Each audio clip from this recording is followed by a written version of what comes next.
Би хүн цүү орно гэж баймааргүй. Яац юм те ёо. Яасан ич зүгээр үү? Бариад хөө. За яах вэ? Чиний гар утчихна. Яасан ч халуун юм. Цоогоо онголох юм уу? Яах юм бэ? Яах юм. Станц цагаад байгаа юм шиг. Би цай усыг идэрхүү. Яах вэ? Би өөрөө хийгээ уучи. За яах вэ? Та ч одоо юундаа уурлаад байгаа юм дээ. Яг яамаар байгаа гэж яасан мэддэхгүй стресстэй. Гэхдээ чи юунд над руу уурлаад байгаа юм бэ? Үгүй би уурлаагүй шүү дээ. Танаас зүгээр яахан гэж асуугаад дээ. Барьж авцаад байгаа юм л дээ. Би юу гэж зодох вэ ээж минь. Хөө ээж та уйлаад байгаа юм уу? Үгүй.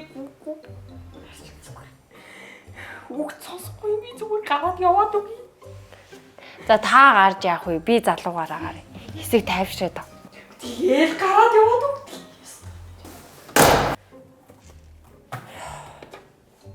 Яаваа чи яасан сүрхий санаалцтай. Яах яах вэ? Энэ сүүлийн үед ээж бит хоёрын харилцаа токсикосудаас ч токсик болтгүй үзлээ. Юу гэсэн үг ээж та токсик мэддэг чинь. Уу яах вэ?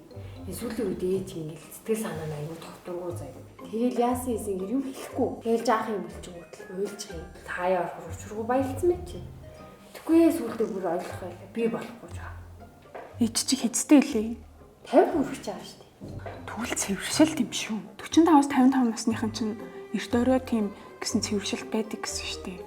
Тийм үү? Тийм. Тэгээд цэвэршэлтийн үе чинь дааврын өөрчлөлтөөс болоод яг л өсвөр насны хүүхэд болчт юм лээ шүү дээ. Сэтгэл санаа дээр нь сэтгэл зүйн. Тийм үү? Тийм. Нэр чинь өсвөр наснда нэг учир нь олдохгүйсэн шүү дээ. Ээж нар ч гэсэн яг тийм л болчт юм шиг байна. Нэрээ тийм баг та. Гэтэ цэвэршилтийн үед хүн цүү орно эсвэл цэжинд өндөр орно гэж байхгүй үстэй. Цэвэршэлтээс олж бол тэгнэ гэж бол байдаггүй баха. Чи үзүүлэх хэрэгтэй юм шүү ээж ахын хөхийг. 40-с дээш насныхан чинь яг хөхний орд автор тусах эрсдэлтэй хамгийн өндөр хэсэг нь гэсэн шүү дээ. Чи үзүүлээ. Тэгвэл юу нээжийг нэг сайн бүтээмийн шинжилгээнд орлоо давхар хөхийг үзүүлээ та тий. Угаасаа урьдчилан сэргийлэх шинжилгээ өгсөн л зүгээр шүү дээ. Ээж. За, уучлаарай ээж. Яах вэ? Ээж нь чамд гомдоогүй шүү дээ.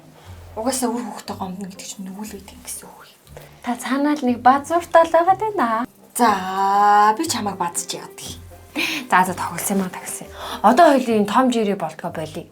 Хоёлаа харин нэг охтын яри. Яасан юм нөхөн? Зүгээр үү? Би зүгээр та. Оо ээж нь зүгээр шүү дээ. Өстой зүгээр. Үгүй би өрн сүүлийн тоног таныг анзаараа л аахгүй юу? Тэгсэн чинь миний ээж чинь бас нэг эрүүл мэндийн чухал үе шатыг давж байгаа юм байна шүү дээ. Охин нь ойлгосон. Үу тэгж байна. Тэгээд ингээ ээж.